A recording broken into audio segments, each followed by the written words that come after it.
yeah. You should share a link to his piece of Medium. I found it really touching, actually, really powerful. So don't step on my toes. We're gonna talk about that.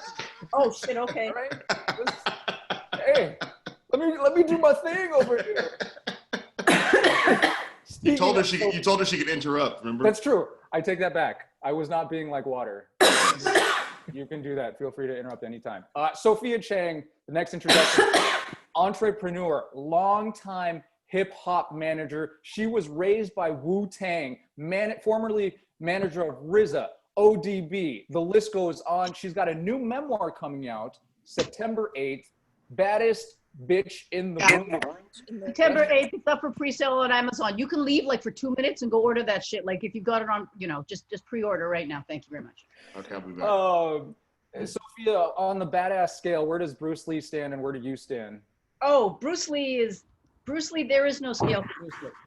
He doesn't, he's like water. How can you can't, he just evades he evades the scale. He destroys the scale. He lifts the scale. He floats the scale. Bruce Lee there's nobody like him. I would never put myself in the same sentence as Bruce Lee, except to say that I revere him. And that you're participating in a panel about Bruce Lee. So Sophia Chang. Precisely. And then Bao Nguyen, filmmaker and director of Be Water. It's the Bruce Lee doc that just aired on ESPN. It was the highest rated 30 for 30 documentary since 2018. And there might be some, I'll clarify that The Last Dance with Michael Jordan is not technically considered a 30 for 30. So, technically not a 30 for 30. Yeah, exactly. So give that to us and to Bao. Bao, I mean, it took 5 years for you to make this film, but we'll go into more of that in a bit. I'm just curious, like, what made you want to do this in the first place? Make a doc about Bruce Lee. I mean, to be honest, there's never been a doc about Bruce Lee made by Asian American, and that was, it was very surprising. And I think the stories. That shit was not surprising, homie. Stop it. That shit was not surprising. I want to sound like I'm being modest about this, but with that in mind, like I felt like the lens, the Asian American perspective, was never shown in terms of Bruce Lee's story. And that's one of the kind of propelling narratives of the film Be Water. And I mean, there's many different reasons I wanted to make the film, but that was one for sure that was kind of glaring. Yeah, and I think the fact that you covered so much of the Asian American diaspora, like the Chinese Exclusion Acts, to me, when I was watching it, it reminded me a little bit of the OJ doc, Made for America, because they didn't just tell the Bruce Lee story, they told why the Bruce Lee story was important. Like the way the OJ doc, how did we get to OJ? Well, sorry, your call cannot be completed as dialed. So anyhow, lastly, me, if you don't know, my name's Cary Chow. I'm a sports anchor at NBC Washington. I'm an op-ed and cultural writer for ESPN's The Undefeated, and I will rep AAPI till I die. So, first of all, we're all on this panel for a reason, but I want to talk about the connection to Bruce Lee. Like, what specifically about Bruce Lee did you connect to? And I want to start with Kamau, because I don't think a lot of people know this. You had once looked to become a martial arts instructor because of Bruce Lee. Yeah, I still got the skills somewhere. Yeah, I mean, when I love things, I love them hard, and I love them deeply. So, once I was a kid watching lots of like kung fu movies, often, as I've said before, thinking I was watching Bruce Lee movies because everybody had a Bruce Lee-ish name. And then when I finally, I think, watched Enter the Dragon, I was like, oh, this is different. This is actually the guy. And then started reading every book I could find, found out that he took Wing Chun initially. Luckily, it was in Chicago, and there's a Wing Chun school that I could go to that was way far away from my house, but I didn't care. And was really deeply involved in Wing Chun for several years, and was like, well, I don't think I can be the next Bruce Lee, but I could be a martial arts instructor. So that's when I went to college, that's where I was headed. Yeah. And were you, I mean, was anyone around you like also a Bruce Lee fan? No, because I'm so old, Cary, that I'm older than before. I lived before the internet. And so I felt like the only Bruce Lee fan in the world. There wasn't really, and Shannon hadn't gotten the rights to the image back, so there weren't a lot of T-shirts. I had to go to Chinatown to get an iron-on, put on a white shirt. And so I really felt like the only Bruce Lee fan in the world at the time because there was no community that I knew to connect with. And which is crazy, right? Because then you see like how big Bruce Lee ultimately is. And I also know that you also pass along your fandom to a lot of other people. So that's, you know. That's when I love hard, then I demand the people around me love equally hard. That's how I am. Sophia, what about you? How did you connect with Bruce Lee? Look, I was a child of Korean immigrants, and so I was a yellow girl growing up in a white world who wanted nothing more to be white. So what did I do? And a bunch of you fellow yellows out there, if you're first gen, you probably had a similar experience. I rejected my food, my culture. I was embarrassed about my people's names, how kimchi smelled. That shit is amazing. And so I didn't have any relationship with martial arts because I bristled at anything that made me identify as Asian, right? Because I fucking got called a chink, a Jap, and a gook. So I'm resisting all of this. Really, my introduction to the beauty of our culture and then Bruce Lee came through Wu-Tang, hip hop and Wu-Tang, which leads me to start training in Kung Fu with the 34th generation Shaolin monk who becomes my partner, my business partner, the father of my children. And the gift for me was not just watching Bruce Lee, but watching every martial artist and frankly, every boxer through the eyes of a 34th generation Shaolin monk. I mean, Shi Yanming was the fighting champion of China, not a small country, 2 years in a row. So and remember that Shaolin Temple is a founding place of Chan Buddhism. So at Shaolin, there is no Chan without Chuan, right? Which is fist. And there's no Chuan without Chan. They're inextricably linked. So I got to watch Bruce Lee and learn about and from Bruce Lee through the eyes of a martial artist who is also a philosopher. That's what's extraordinary about Bruce Lee to me. I mean, that's a different level, right? Like when you're looking at him, just one, you start off with the representation, but then to look at him from a martial arts perspective, you're like, holy shit, this guy is insane. Yeah. Yeah, and he's a philosopher, and he's fine as fuck, right? Like in the canon of fine ass fucking men, Bruce is Mount Rushmore, and that's a common spectrum, right? So what does that mean for me as a yellow girl? I've been exoticized, eroticized, and fetishized. What about my boys? My boys have been emasculated, castrated, and asexualized, right? My brothers. And then you see Bruce Lee, and you're like, it's fine as hell. Yep. He means to me on so many different levels. Big facts. Bruce Lee. If anybody takes away anything from this panel, Bruce Lee, fine as fuck. Write it down. That should be the name of the On panel. a t-shirt. Who picked Be Water? That's weird. No. Bao, what about you? I mean, for me, I grew up about 10 years after Bruce Lee passed away. And I just remember I watched a lot of films and just kind of absorbed a lot of TV when I was little. And for me, my parents are Vietnamese war refugees, so I was attracted to watching kind of Vietnam War films. And in those films, I didn't exist, right? Like Vietnamese people were the enemies. They were just shot down indiscriminately. Even, they were just kind of a body count in a way. And even people who were playing roles like Short Round and Indiana Jones, they were always kind of the sidekick or the comic relief. So I remember watching like Channel 20 in DC, like on a Saturday afternoon and seeing Enter the Dragon and seeing someone who, looked like me relatively speaking, right? And feeling like I was being seen, that I existed, that I could be a hero, that I could be the lead in a story. And I think for many young people in my generation, that was kind of their entry point to Bruce Lee. And since then, he's kind of been mythologized in many ways. And with Be Water, I kind of wanted to unpack that mythology. One of the things that you'd mentioned that really I connect with so hard is that not being like the star in your own movie, right? Because you're Short Round, you're the same dude, Ki Hu Kwan in The Goonies. Why I can't believe I forgot his name. Data. For me, when I watched Top Gun, I was like, oh, I'm gonna be Val Kilmer because I can never be Tom Cruise.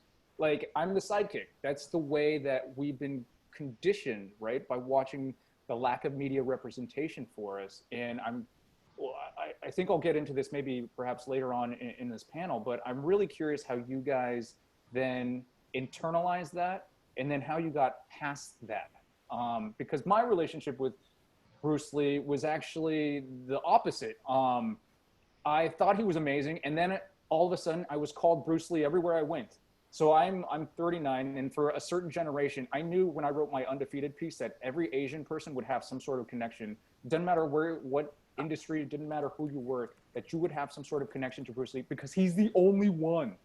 And so when I went around and was constantly called Bruce Lee, then I started to flip the switch that was like, no, I don't like this dude. Forget it. I don't want to be associated with him because he's this Kung Fu guy. And then that becomes a cultural hate of my own. And so if you talked about that, about hating like your own culture and then having Wu-Tang kind of open the door for you to embrace your own culture, how did you get past that lack of representation? Was it because somebody else had to open the door for you? Like what finally clicked? Let me just start by saying to everybody on the Zoom etiquette, mute your microphone unless you're talking. For one thing, because I've got it on speaker. So if one of you like fucking wrinkles a piece of paper, suddenly you pop up. I don't want to hear that shit. I only want to hear the people that are talking. All right. So, okay. The thing about representation, I think that we need to deconstruct this a little bit, right? Let's be a little bit more microscopic about it. It is not that we were not represented. It's that we were represented in the most fucked up and racist ways, right? So do I see myself? Yeah, so I was born in 65, right? So where do I see myself? I see myself on MASH, right? Koreans. But what is the representation of me? I don't have any, I'm not fleshed out as a character. You don't really hear me speak, none of that, right? And then there's, or then I watch Kung Fu and I fucking love that show. It didn't even occur to me. First of all, it's Bruce Lee's idea. Someone fucking ganked that from him, right? It doesn't even occur to me that this is the story of a Shaolin monk whom I would later marry and have 2 children with. And that he's white. I mean, that's how much I had internalized white supremacy, right? The model minority myth, all of that, the Asian self-loathing. So it really was, you know, Wu-Tang was the chamber through which I went. It took somebody else. And I don't think it's at all a coincidence that it was other people of color, right? And specifically Black folks that said, here's this thing that we think is really important and special and integral to our ethos. And then I was like, oh shit, okay, so thank you for recalibrating my lens. I'm a yellow girl, seeing my culture through their lens, and now fucking, I would love somebody to call me Bruce Lee. I'd fucking love to walk down the street and somebody to call me Bruce Lee. I'd be like, yeah, thank you, bitch. Be happy. Kamau, what about you? Because as a Black American, you're wrestling with also these negative stereotypes, these negative generalizations. Obviously it's not the same type.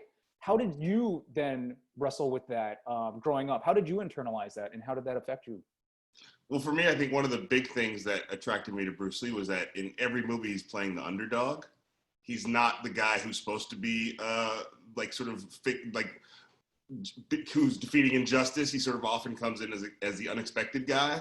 And even if he is, like in Fist of Fury, the best student in the school, he's not supposed to be able to eliminate everybody, you know, like, so and he's specifically fighting for racial justice there. So for me, it was always a very clear analogy between being Black in America watching a Bruce Lee movie. Like I could sort of like, in some ways, I could sort of look at him and go, yeah, that would be what I would do, you know, like, or I need to feel like that when I'm experiencing injustice. I need to sort of conjure up this idea of what you can do and how you can defeat injustice, even if it seems like it's undefeatable. So for me, like, it was just very like, when you're looking for heroes, and I was a big fan of superheroes, but he's an actual person and he's a real guy. And for me, like him being, you know, it wasn't until I was an adult when I sort of reckoned with the fact that, like, because I felt like I said I was the only Bruce Lee fan in the world. It wasn't until I was an adult that I realized, oh, as much as I love him, my love for him does not compare to the love of a Chinese person or a Chinese American or an Asian American.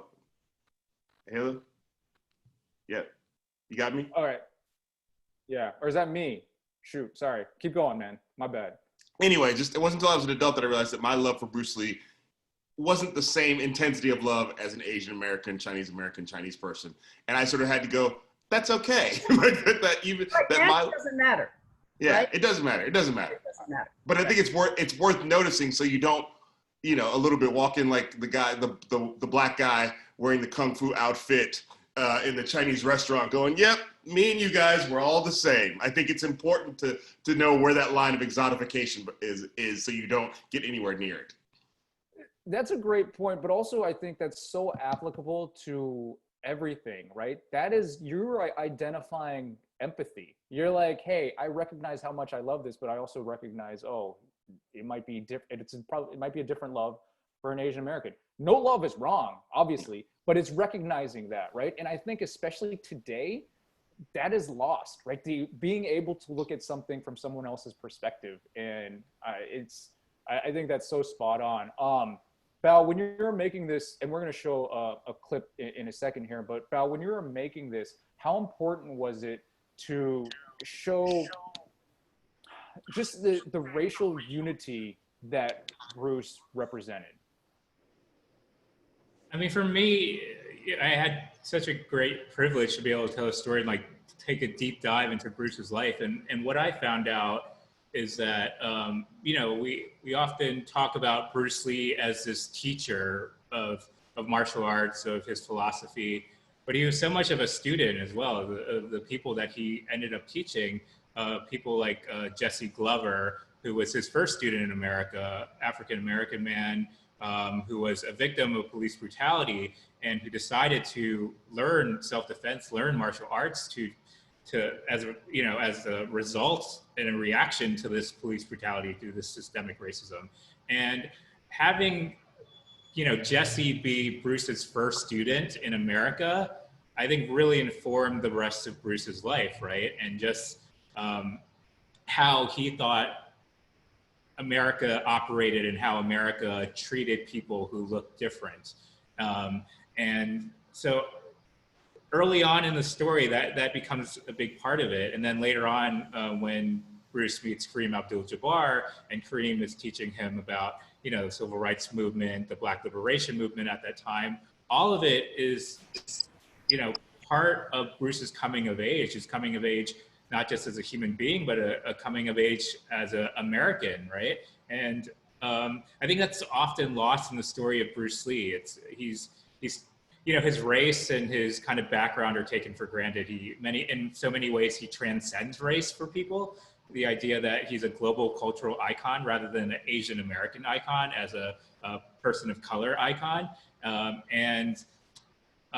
It was just really important to kind of understand all these different aspects of his formation, to understand like how Bruce became Bruce Lee is what I often say. And I mean, it's telling today. I wonder, you know, people often ask me the question, if like Bruce Lee was alive today, what would he be doing? And there's no doubt that I think he would be, you know, standing up for Black Lives Matter and you know, having that same relationship with Kareem and speaking out against all these issues that, you know, are still really prominent today that were around in the 60s in America when he lived. I'd like to think that Bruce Lee would also be standing up for Black Trans Lives Matter and say her name as well. Yes. Right. I think that Bruce Lee, you know, to me, Bruce Lee is the original mashup mixtape. Right. So this is how I compare him to the RZA. I call RZA the Bruce Lee of hip hop. I said that.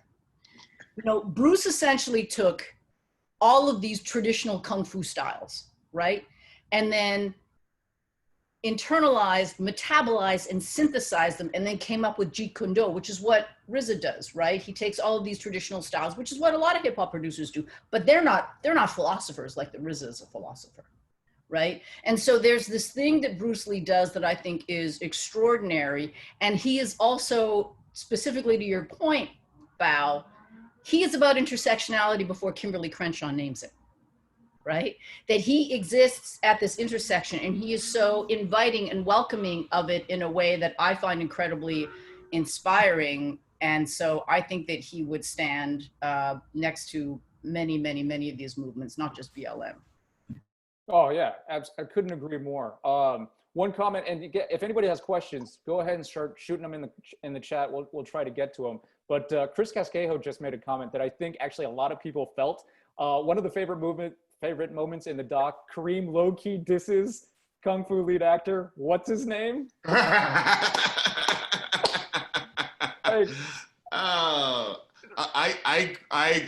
Unlike Sophia, the first time I saw that show Kung Fu, I was like, what? First of all, he can't even move. He can't even kick above his own knee. I mean, the whole thing is, at least find a white guy who can kick and punch. I mean, the whole thing was a mess. I wanted to talk, can I say something about what Bao said? Yeah, of course. I think the one thing that when I wrote this piece for Medium, and one thing that sort of pushed me to write that piece is I feel like Bruce Lee, as you said, Bao, has become this sort of like, in some ways, a raceless global icon. In the same way that, like, in some ways, Michael Jordan is a raceless global icon. And one of the things that was powerful about The Last Dance is to hear Michael Jordan say the word racism. You're like, he has never said that word in my experience, and I was living in Chicago at the time. To sort of go, no, he's not raceless. And so for me, the frustration of, like, with all the tension that has, since COVID-19 has started, and the racism from the president and from a lot of people, and to see some of my people not stand up for Asian Americans and go, like, because I'm like, wait, I know many of you love Bruce Lee, but you're not loving the people. And I think that's no different than a white person saying my favorite musical artist is Prince, but I don't actually like black people. You know what I mean? So for me, it's like, I was trying to go, we have to have empathy, and we can't do what has been done to us to other people. And that's 100% what's happening, like, across all cultures right now, right? Because especially black culture, because everyone, this is a big generalization, right? But everyone seems to love black culture. Everybody loves hip hop. Everybody loves sports. And yet, when it comes to black lives, then it gets become politicized in this weird way, like, oh, no, hold on. No, it's all lives. No, that's not what people are saying, guys.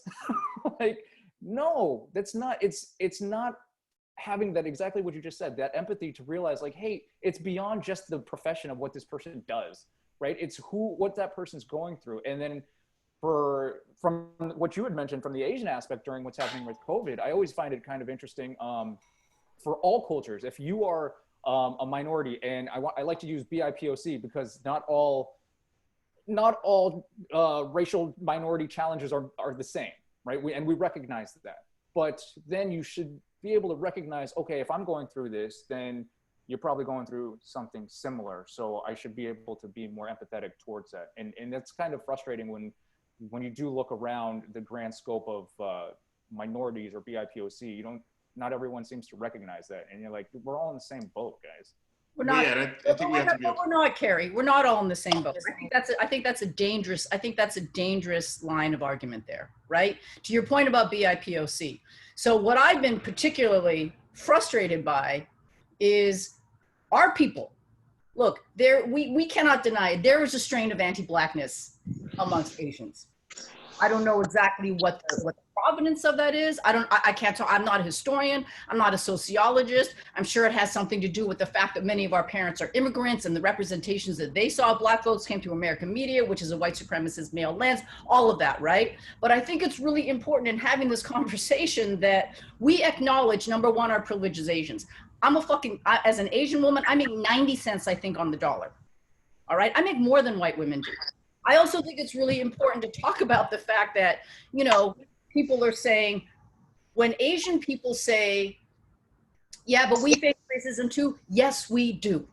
Yes, we do. I talk about that shit all the time. And we cannot say that our experience is the same as black folks in this country, because to my recollection, we weren't fucking put on boats and brought over here as slaves, right? So I think that it is really important in having this conversation. Yes, it is critical that we understand that anybody that lives on the margins, that we are all oppressed by white patriarchy, right? And whatever the fuck you call it. Straight people, basically cisgender people, right, to some degree, in ableism and all that kind of stuff. But I think specifically in this conversation, when we were talking about yellow folks and when we are talking about black folks, we have to be more careful, right? And be more thoughtful, because I fucking hate it when Asian people are like, yeah, but yeah, bitch, we go through that stuff, but it is not the same. We are not faced with the same oppression of systemic racism that Black folks are, that brown folks are, and that indigenous folks are. We have to be really, really aware of that. I think I just want to say I like the fact that Sophia brings the same energy to that discussion that she brought to telling people to mute their computers. I just it was the exact same. The same tone, the same passion. Yeah, it was like so. For sure. love you, Sophia. You know what, Soph, I completely agree with you. And I don't think, what I'm trying to say is that there's, by no means is everyone dealing with the same thing. That's why I was saying there's the different levels of everything, but being able to understand that people are going through these things, being able to have the empathy to recognize the different levels of all of that. I completely agree with you. And I think that's one of the things where I think, yes, and that's why BIPOC kind of matters nowadays, right? Because you're not just saying we're all POC. We're not all in the same bubble. There is a distinction between that. And I think as 100%, especially I think right now at these times, and I know we're going on a bit of a tangent on BLM, on Bruce Lee, but I think it still matters, is I have privilege. I do not experience the same thing that a Black man does when they're driving. If they get pulled over, that's not the same type of fears and experiences that I have, because I have that privilege, and that is privilege. And it's recognizing that and understanding that. And in understanding that I think is the key. That's the empathy, right? That we keep talking about, that's going to make the difference in trying to. But for me, it's what Angela Davis said, right? So what you're talking about is not being racist. And what she demands of us is that we're actively anti-racist. So when I say actively anti-racist, I mean that when I'm talking to a bunch of yellow people, all of you people out there, that we actively acknowledge our privilege, that we actively acknowledge that there is fucking virulent anti-Blackness in our communities, and that we have to come to grips with that. So I don't really want to hear I don't want to hear you talk about, especially in a forum like this, right? I don't really want to hear people complaining about anti-Asianness, which is real, and I faced it all my life, right? Without also understanding and placing us in the framework, essentially. That's what I'm talking about, is that we have to, that's the activism to me, right? Is if I have the microphone and I'm going to talk to my people, and we're going to be talking with somebody as special as Kamau, right? Who has done so much work to uplift our culture and Bruce Lee, that then we have, there is a reciprocity a racial reciprocity that needs to exist. I think to bring this kind of back to Bruce's conversation, it's the idea of allyship versus solidarity, right? And the idea that I think Bruce didn't see himself being an ally necessarily, like in that term. He saw it in terms of solidarity. It's that he wanted to do something with the other members of the community in America, not for them. And he saw the struggle was interconnected. There's intersectionality, as Sophia said. Like, you can't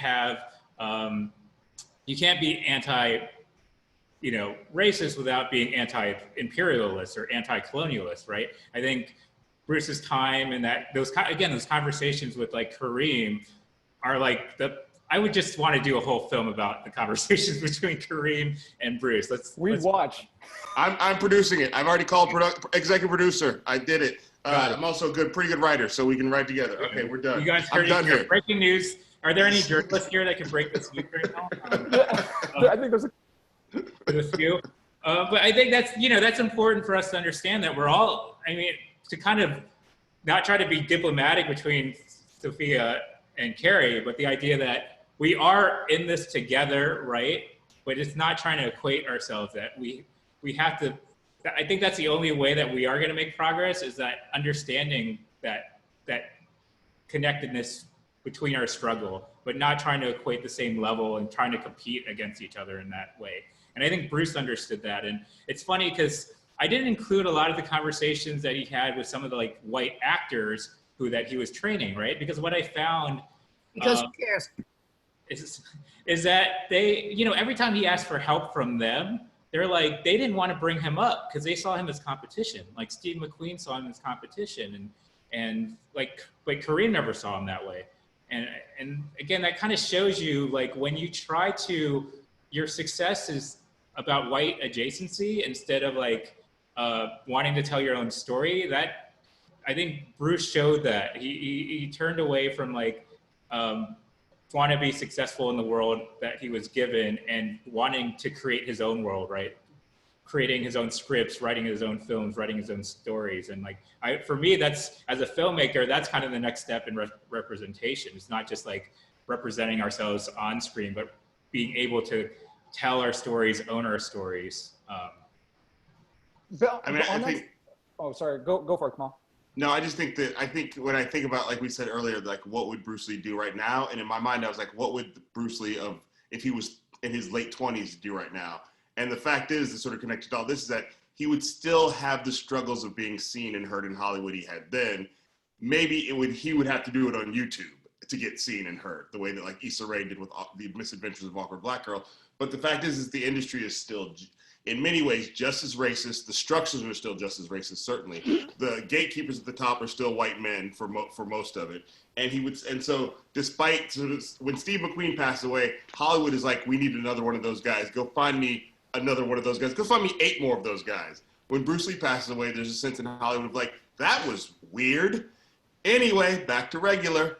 And so for me, it's like, that's the thing that I think that when we talk about like, we can have all these conversations, and sometimes we have to have a very focused conversation about Asian American representation. As a black man, I can be like, I get it, that's the conversation we're having. And then sometimes we have to have a focused conversation about about, for example, tomorrow night in the United States, it's an episode about reparations for American slavery. Now, a lot of people in my mentions are like, what about indigenous people? What about the Chinese railroad people who built the railroads? And I'm like, yeah, I get all that. Tomorrow night, it's about reparations for American slavery. And I think sometimes if we can't sort of understand, are we having this conversation or this conversation, that's where things can get confused and heated and insulting on my mentions.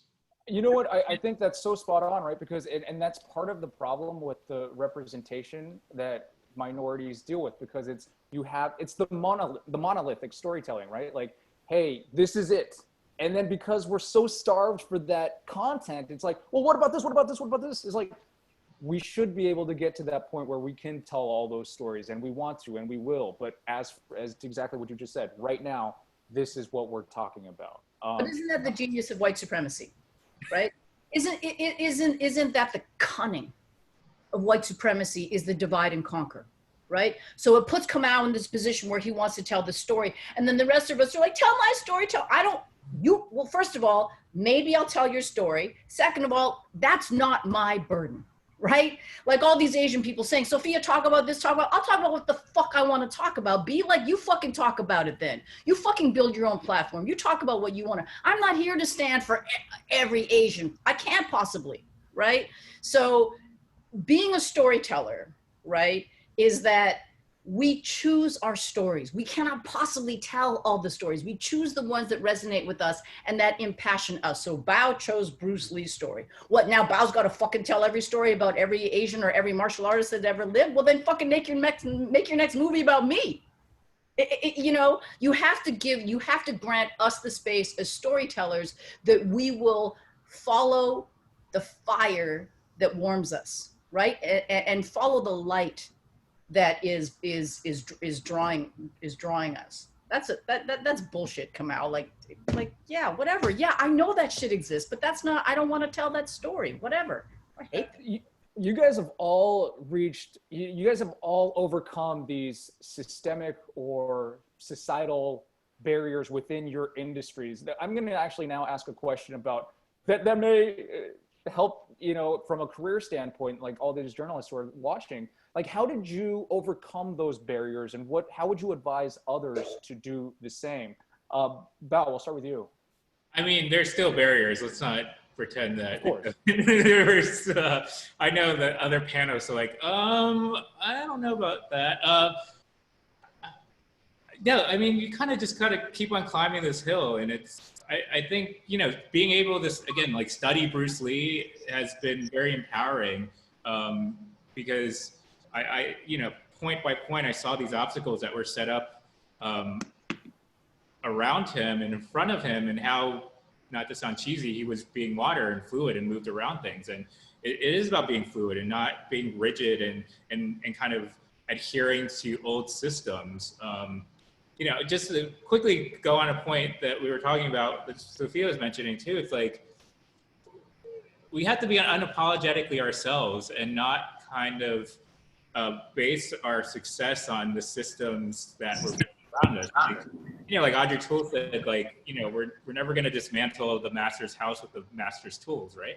And so there's this Vietnamese American poet, Ocean Vuong, who is really inspiring for me, and he came out with a really great book that won a lot of kind of the top poetry books, and then his next book, his publisher's like, oh, you know, you should make a memoir because a memoir is what sells. That's what kind of the white audience wants from, you know, BIPOC like artists, because they expect us to kind of guide them through our trauma, our world. We're like their tour guides, they're comfortable tour guides. And we're not entrusted to be artisans and craftspeople and world builders. And I think that kind of mentality, understanding that we don't have to just be someone's comfortable tour guide, and we can be loud, we can make people feel uncomfortable. I mean, that's kind of been a guiding principle for me. It's like, I'm making a film about Bruce Lee for ESPN, but I'm gonna talk about the Chinese Exclusion Act. I'm gonna talk about the model minority myth. I know this is not what you think about Bruce Lee, and that's not what, you know, your viewers might not want to know, but you kind of have to know the history, the coming of history of the Asian American to understand how Bruce Lee became Bruce Lee. To follow up on that really quickly, but how important was it to make sure your message went to a diverse audience, right? Because I think so many times we're preaching to our own choir, right? And the choir is like, yeah, I love this. This is a great song. This is my jam. But then when you get to a different choir, you're trying to share that same message, right? How are they going to react to it? How important was that to you, Bao? I mean, I hope people just react to authenticity, right? It's not like I'm making this film, again, to educate a white audience. I'm making this film because I felt like that story hasn't been told. And this is my perspective that feels very honest and personal to me. And you know, for me as a viewer and as an audience member, I connect to authenticity and honesty in story. So that's the only thing I can think of. Like, you know, in film school, I went to film school on the East Coast, which is very different from the West Coast, because in the West Coast, they train you, oh, you should always think about your audience when you make a film.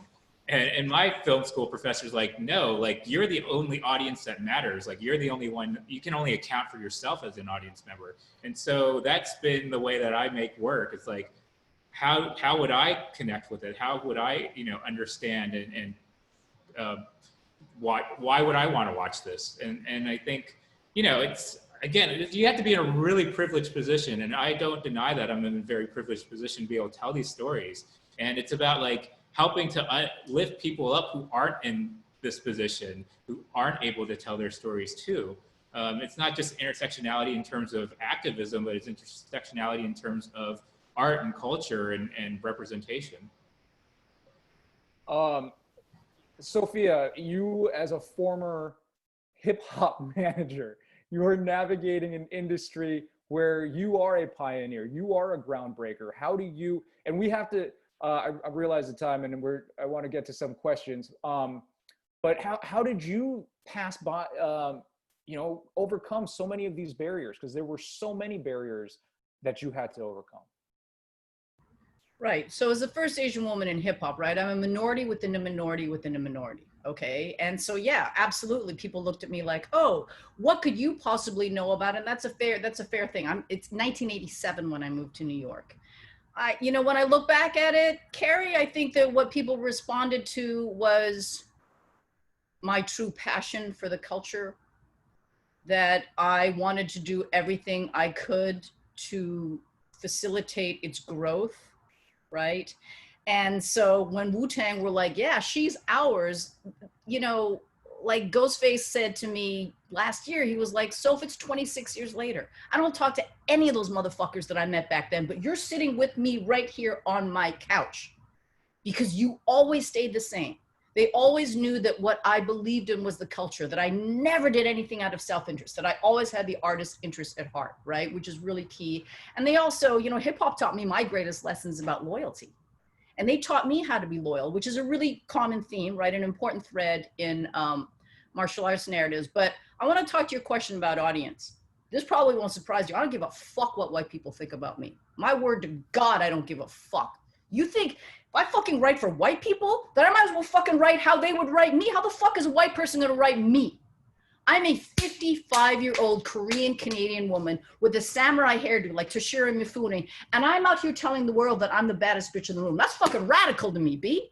Like I don't give a fuck. You think I write this shit because I think white people are gonna be like, yay, go Sophia. I don't give a fuck about those people. I swear to God, I don't. I'm out here for anybody that's ever felt marginalized. I wrote that book for anybody that's ever felt underseen, underheard, undervalued, right? I mean, what white supremacy does with fastidious accuracy is erasure. Right? I just imagine somebody painting a white picket fence, and our stories are constantly erased, right? So what does Bao do? Bao takes the story of Bruce Lee that has always been shown through specific lenses in America, all right? And he says, well, I'm gonna put the yellow perspective on a yellow narrative, and that is unique, and that's why it's such an outstanding, that's why Be Water is such an outstanding documentary, and that's why it's unique, right? So for me, the two words that I used to describe myself are fearless and subversive. And fearless and subversive fits very tidily into, right? When I say that I'm fearless and subversive, I mean as a yellow, middle-aged, careening through fucking middle-aged woman who is existing within the confines of white patriarchy. So yeah, anybody that wants to call me, I don't give a fuck what white people think about me. I swear to God, I don't. Kamau. I don't give a fuck. I don't give a. Are your kids in the room, by the way? No, and I've got headphones. I know you. I'm not there. I put a warning before this thing even started. So if anybody's in the mentions about, hey, what's up with the language? I warned. The warning's out there. Disclaimer. We're free, guys. Chang. Yeah. We're free. Yeah, exactly. If you don't know, now you know. Kamau. So I mean, you stand-up comedy, like you go through a very interesting path too. Like you've obviously had to overcome so many barriers. I mean, what advice would you give in your unique path to try to help people succeed? First of all, I want to show that I did my homework. I did buy the book. I pre-ordered your book, so, as you said, to take 2 minutes, Sophia. So I pre-ordered the book. So I did what I was told. As always, I try to do what I'm told by the people I love. So there we go. So I would say, so there's one Bruce quote that has stuck with me since I heard it and has just sort of helped me get through life. Absorb what is useful, discard what is useless, add what is specifically your own. And for me, that's the whole thing. You have to be willing to sort of always look around for what of this industry can I use to my advantage? What are they telling me that I should be using that I can go, that's bullshit?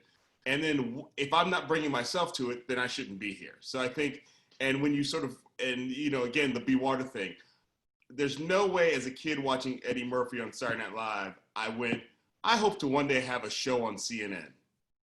Like that, but I was watching Eddie Murphy on Saturday Night Live going, I want to do that. At that point, it meant I want to be the one black guy on Saturday Night Live like he was. But what I did through my life was I kept going, if I would hit a barrier that I was like, this is not gaining me anything, I got to go somewhere else. And so my path was certainly more circuitous and around, but I kept following my nose. I think it's important. One thing I think is important from Bruce is that a lot of times we talk about not trying to not have an ego, but I think one thing is clear, Bruce Lee had an ego. So he didn't, when he was like, you're just treating me like shit, I'm gonna go back to Hong Kong, even though I don't know that they make the quality of movies I like, I'm gonna go back and try to work in that industry and I'll meet you in a few years. And so for me, that's a part of it too, is don't get so caught up in what you think the dream is that it actually starts to destroy you.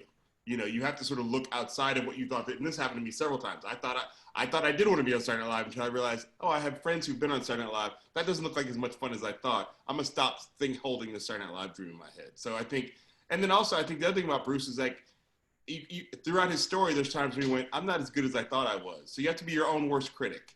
You have to be the one who's like, I thought I was really out here doing stuff. I'm not really doing stuff. You want to be a worse critic for you than the people outside of you are, so you know what your limitations are, and then you also can figure out how to improve upon yourself. So those are the things that I think I keep doing, going I thought this was a dream. It's not the dream. Let me go find the dream somewhere else. But Kamau, are you also your greatest cheerleader? Don't you think that's important? Yeah, no, I think that's important too. I think it's Yes, I think like when I'm making the work, I am my greatest cheerleader, but I'm also like holding the like from the outside. If I was watching this, what would I see? Is what would I criticize here?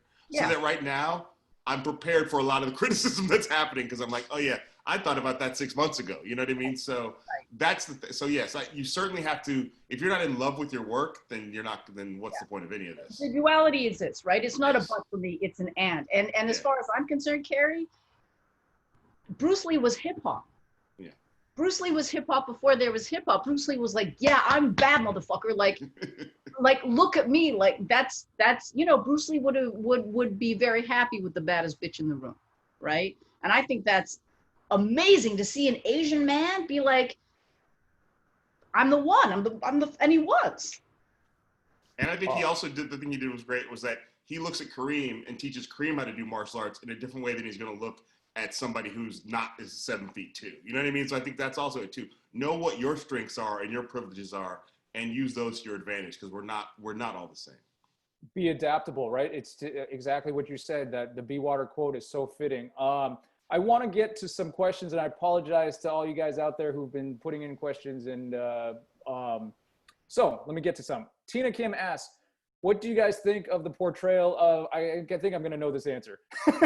What do you think of the portrayal of Bruce Lee in Once Upon a Time in Hollywood? Open forum, guys.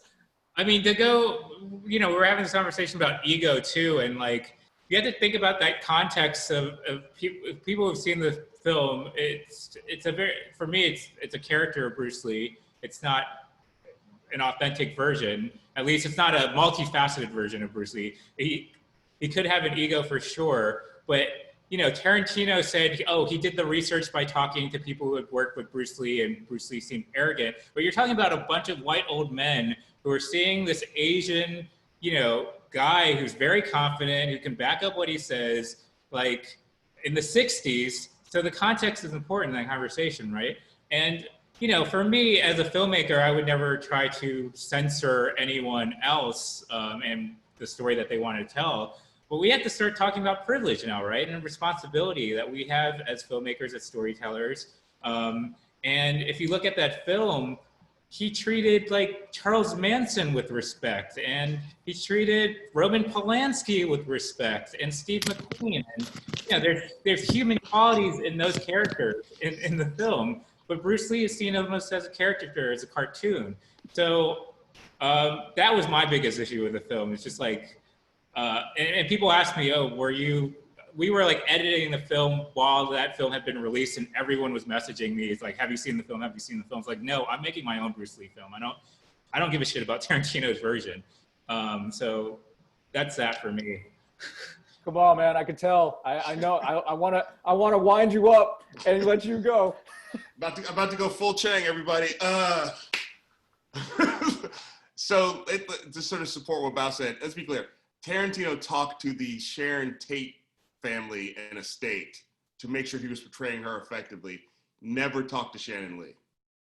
So to me, that says the whole thing, that he was concerned about what the white people would think, but not concerned about, and Shannon, who owns the estate, who is actually trying to promote the philosophical image of Bruce Lee in the world, and Tarantino didn't think to talk to her. So, this is holding multiple realities. I have enjoyed Tarantino movies. I've hated them for reasons. And so watching that movie, it is just clear that he did not care at all about Bruce Lee, and that Bruce Lee to him is just a global icon and in no way connected to individual people. 100%. And also I want to be clear about something. I don't blame the actor. I understand the difficulty of that position. Do you, a young Asian American actor who is trying to make it in Hollywood, want to play an icon in a Tarantino film? Yes, I do. Of course I do. Like, I don't blame Mike Moe at all. I can't imagine how hard it was to be in that position. Agreed. So if you got anything? Yeah, I mean, what do you think? I fucking hated it. Like, I want to talk to the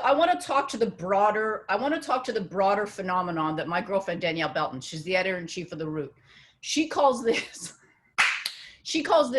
the Tarzan. It's King of the Jungle, right? And so we've seen it in different manifestations. I hate this like white boy fantasy of like, I'm going to come into the world of this person and I'm going to beat Bruce Lee in Kung Fu and I'm going to be in the hood with a bunch of black gangsters and I'm going to be the one that's ruling, or I'm going to be on the basketball court with a bunch of black guys and I'm going to be better than them. We see this shit all the fucking time. And this is white boy fantasy, right? I get the Asian girl, I get the this, I get the that. It's like, it's all the same thing. And this again speaks to privilege, right?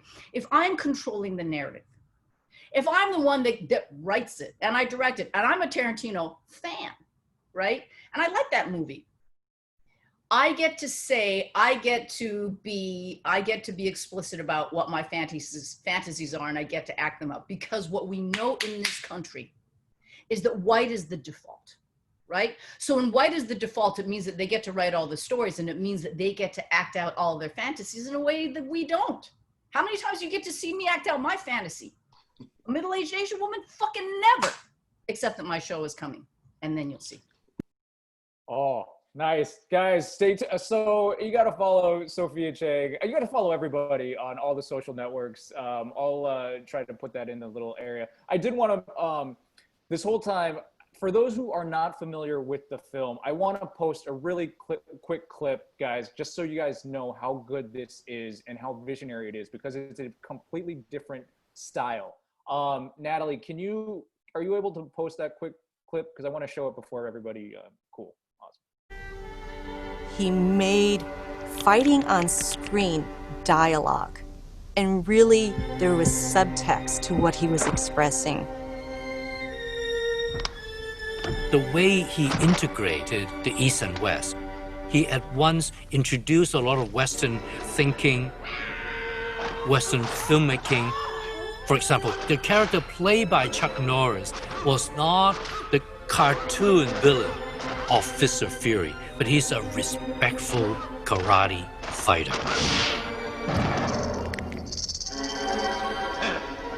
That evolution is very, very important.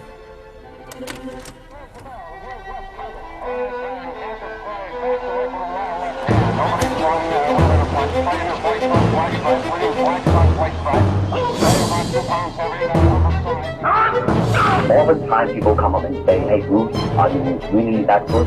I said, well, if I tell you I'm good, probably you will say I'm boasting.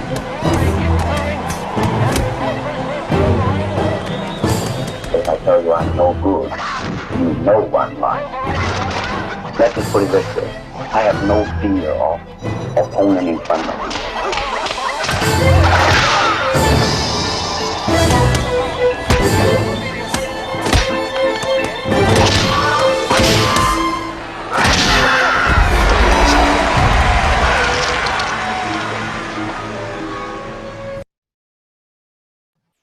Can I say something really quick with that? Just because it goes back to the Tarantino question, and just like the idea, like the dialogue in the Tarantino scene is like Bruce Lee saying he could kind of cripple Muhammad Ali, and going back to the idea of like white supremacy and just kind of putting, you know, a hero of black culture and the hero of Asian American culture against each other to make the white guy look better.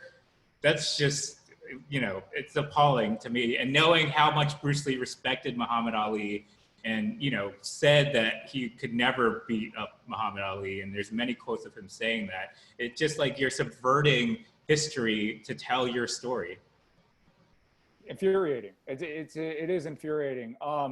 Natalie, can you post the link? Can you so that people can maybe do a screenshot of the link for the film if they have not seen it, because we really want to encourage folks to watch this. There is a password link to the film, and if I can't seem to get that, we'll reach out. If you can't, if we're not able to show that link up there, then reach out to me and I'll send you the link, guys, because I really want, Bao worked on it to get this, hook us up with a link, and I want people to get the gift of watching this film, because it's really, it's gonna open your mind. We're wrapping up a little time, so I'm gonna get to one last question, but I want to make a quick plug, guys, and then you guys can also plug your work. Sophia, I think I know what you're working on, but the sports task force that is putting on this panel, it's part of AAJA. We are very interested in trying to diversify the sports journalism industry. So if you know anyone who's interested, we created a mentorship network where we will put you together with like the Kevin Nagandis of this business. We will create a mentorship network and hook you up so that you have the tools to succeed in this business or better succeed in this business. So reach out to me in the chats. You'll see there's Michael Wong has his email on there. He works at ESPN. You can find me on Twitter, and I will hook you up, guys. I will try to get people together. So Sophia's got her book coming out. Kamau, you got your show coming. Yeah, United Shades of America, Sundays for the next few Sundays, 10 p.m. Eastern, 7 p.m. Pacific on CNN. And Bao, what do we got? Yeah, I mean, just shout out to Michael Wong with that cigar. That's like pretty. I was like, I wish that was my Saturday afternoon. But you know, we're still continuing the run with Be Water. We just found out we qualified for the Oscar for the best documentary. But we kind of need that momentum still from everyone. So if you wanted to write, if you watched Be Water and you like it and think the issues are still relevant today, please reach out to me through Cary and continue this conversation and make sure that, you know, the stories of Asian Americans are still part of the conversation about America. Dude, did you hear that, folks? Guys, this could be nominated for an Oscar. Do what you need to do to promote this film, because that is incredible, and that's everything that we've been talking about and striving for. So yes, plug that stuff. Wait. I just want to say, everybody, go to all the women, unlockherpotential.com. It is a program that I created for mentorship for women of color.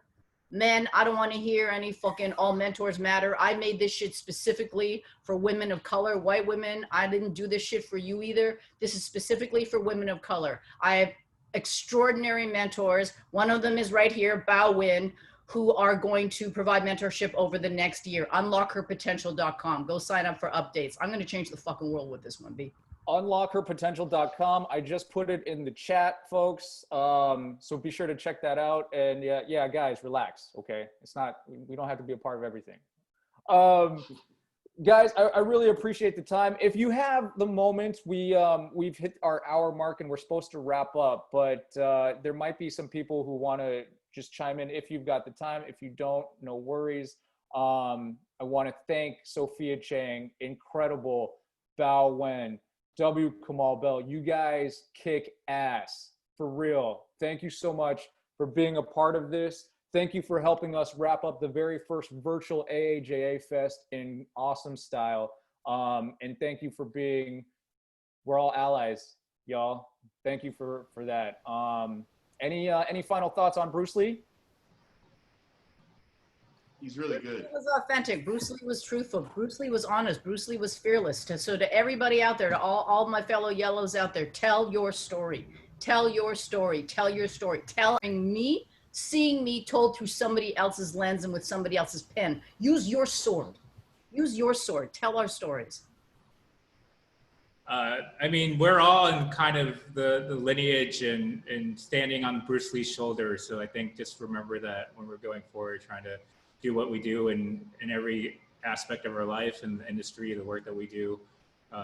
Yeah, we're all part of it. I also wanted to mention, everyone, if you missed the part of this panel, you can check it out. Apparently there's a link to it. All the panels at the convention, there's a link to it. So check it out. Check out all the fire.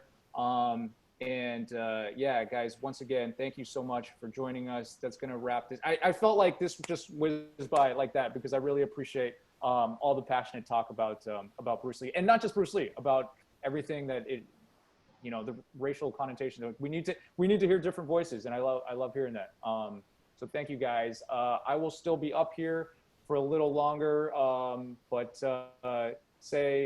once again, I'm just repeating myself now. Thank you, guys. Thank you, everyone, for spending I love you, Cary. I love you, Bao. I love you, Thank you Kamau. all.